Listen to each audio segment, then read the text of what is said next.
just driving around. Cities are actually really complicated. You see here, there's so much traffic going on. And basically what you say is, in a few milliseconds, we are able to predict where the objects are. These are the bounding boxes that you see. I'm illustrating this in the context of vehicles, but obviously we have pedestrians, cyclists, etc. The color indicates that we track objects over time. So the same colors means same object. And there is some dots emanating from the different objects. This is the prediction into the future of where these objects are going to be going. Okay. If you see a single point, it means that we predict that this object is going to be static. Okay. This is important because depending on whether something is static, we will do a different maneuver. Okay. So you see here that in this case, it's only with LiDAR. We can actually do very accurate processing and have a single system that is able to do basically half the stock. Okay, so this is a big progress forward in this case. Now we can go one step forward and then try to understand more semantics about what the objects are doing.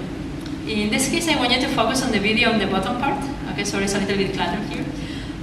Where the objects, in this case the vehicles, are color-coded by their intention. Okay, so the more yellow it is, the higher the probability of just keeping lane, or turning. Okay, the reddish it is, the higher the probability of stopping, and the more purple it is, the higher the probability of being parked. So why do we care about park versus stop? Is because the maneuver that you will do as a self-driving car will be different depending on somebody just parked the car there, right? You will probably swerve around, right? Versus if somebody is just waiting, probably there's traffic in front and you're not going to do that maneuver. Okay. I'm also showing some other types of actions with arrows, and the length of the arrow is basically the probability of how likely that action is.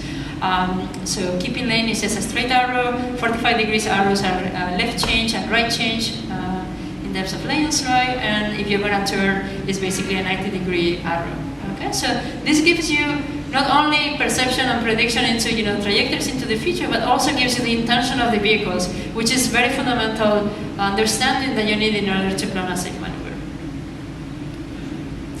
Now, it turns out that what is interesting is that humans actually showcase their intention to us, right? By using, for example, their turn signals, right? And this is something that you will see this, I think it's the morning or the afternoon today here.